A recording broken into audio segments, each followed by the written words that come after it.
It's a perfect situation. Hello, this is Liz. Welcome to my little urban homestead. Food preservation, canning, tools of the trade.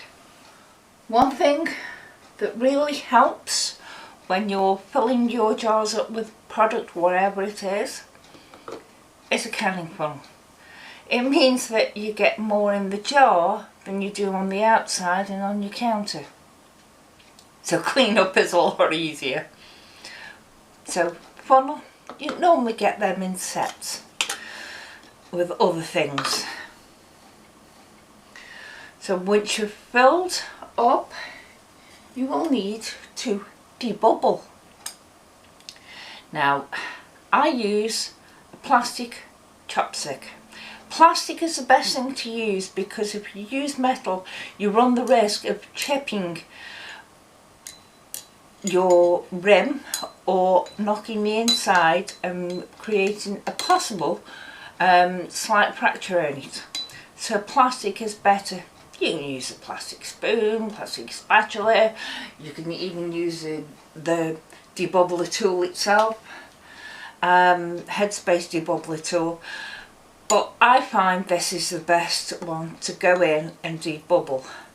Once your product is in there and you've debubbled, you want to check the headspace, and you can get these Headspace debubbler tools to check that you have got the correct headspace.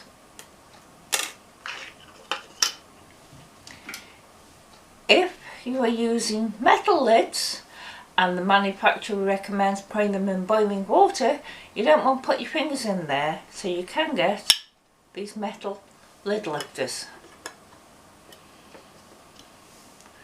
And that came in the set with the funnel, and then you can screw the band on.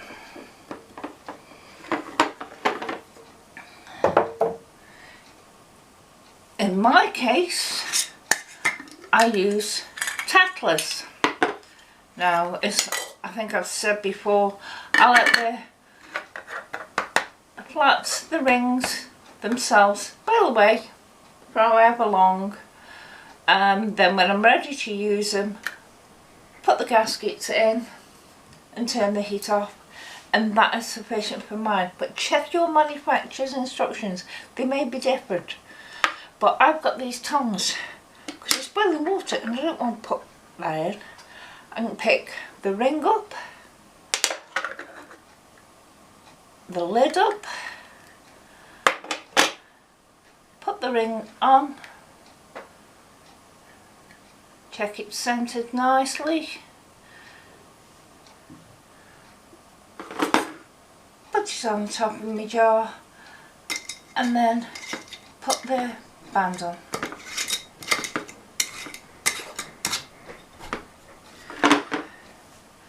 Now, the product might be very hot. These, although they're red, they didn't come in the set with the funnel. They were a pair out of salad tongs. These did come in the set. So if your product's in there, more than likely that jar's going to be really hot. It's definitely going to be hot when you take it out. So you can move it by using these jar lifters so you don't burn yourself. Same as when you are water bath canning. And if you sterilise your jars by putting them in the boiling water for about 10 minutes, putting them in the boiling water for 10 minutes, and you're ready to fill them up with, say, apples again, you can pull them out. They're full of boiling water. Now that way is going to tip more on you. That way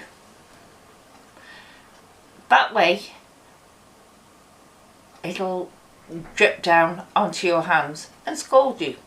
So what I find it's easier to do it that way, and it'll just come out here then. But whichever way works for you.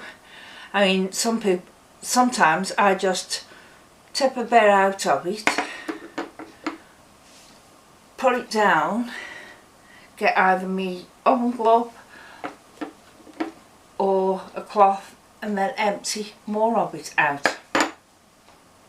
Whichever way works. But to get them out of the boiling water, which is an inch over the top, you can't put your fingers in there. So these are brilliant. They basically are a must-have. This I only had a few years ago.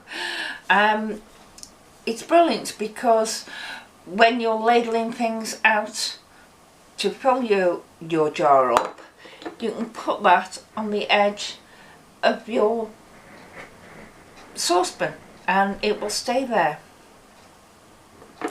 Also, it has a bigger bowl than most ladles, and I don't know if you can see this, it's got a lip on either side so you can pour in easier.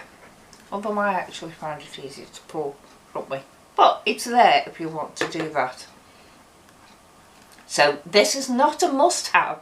You can use your own ladle. This is just a helpful tool.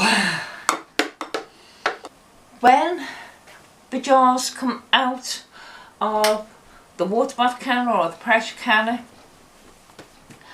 with me sewing, I have made these canning mats, and which you can lift your jar straight onto them, because you don't want to put, this jar is extremely hot and you do not want to put it on your work surface. It must go on something.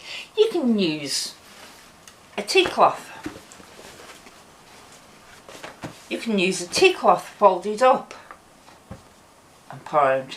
You can use a towel folded up, an old t-shirt folded up, anything. It just, because I sew, I thought, I'll make one. The canning mat matches my tea cloths. So that's a must. You must have something underneath those hot jars when they come out, and then you just leave them overnight. So you want them in an area that they're not in your way. They're not going to be in your way at all. And then you will check them in the morning. I'm not sure how I'm going to edit all these and put them together. I might just put them in sections, whatever. I've had it up to here now today with filming, and I know I've got to do editing and everything. So I'm going to say goodbye till next time.